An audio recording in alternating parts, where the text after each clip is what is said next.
जळगाव जिल्ह्यातील चोपडा तालुक्यात उन्हाळी बाजरीची काढणी आता अंतिम टप्प्यात पोहोचली असून अनेक ठिकाणी मशीनच्या सहाय्याने बाजरी काढणीला सुरुवात झाली आहे. एप्रिल महिन्याच्या शेवटच्या आठवड्यापासून शेतकऱ्यांच्या शेतातील पिके काढणीसाठी तयार झाली असून बाजरी हे प्रमुख पीक सध्या शेतातून बाजाराकडे रवाना होताना दिसत आहे. बाजरी परिपक्व झाल्यानंतर मजुरांच्या मदतीने कापणी आणि लावणी करून त्यानंतर मशीनच्या सहाय्याने धान्य वेगळं करण्याचं काम सुरू आहे. मात्र पेरणीपासून काढणीपर्यंत मोठा खर्च करूनही बाजारात शेतीमालाला अपेक्षित भाव मिळत नसल्याने शेतकरी आर्थिक अडचणीत सापडला आहे. शेतकरी आपला माल कृषी उत्पन्न बाजार समितीत विक्रीसाठी घेऊन जात असला तरी उत्पादन खर्च निघत नसल्याची खंत शेतकरी व्यक्त करत आहेत.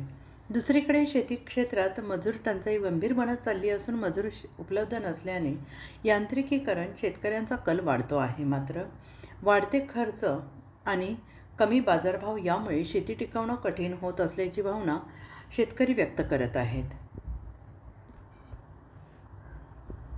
खर्च लागलेला आहे मला बाजरीला 1 लाख रुपये आणि त्याचं मला उत्पन्न येईल 60 ते 70 क्विंटल आणि त्याच्यातून निम्मे खर्च वजा करून निम्मे पैसे मला राहतील. परत काढण्याचे मशीन पण चालू आहे. ते सर्व धरून 1 लाख रुपये टोटल मला खर्च आलेला आहे.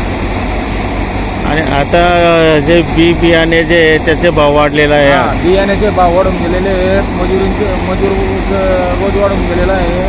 माणसं भेटत नाही.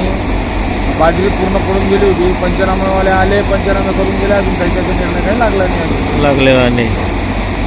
आता जो बाजरी काढले गेल्यानंतर मग मार्केटला घेऊन मार्केटला घेऊन जायची. आता मार्केटला काय भाव चालू आहे? मार्केटला 2000 ते 1900 पासून ते 2200 रुपयेपर्यंत. तो हा जो भाव आहे हा परवडतं का? आता शेतकऱ्याला भाव परवडतच नाही दादा. हा भावाचा विषय असा होऊन गेला आहे की आता बाजरी म्हणून टाकायची नाही पुढच्या वर्षी.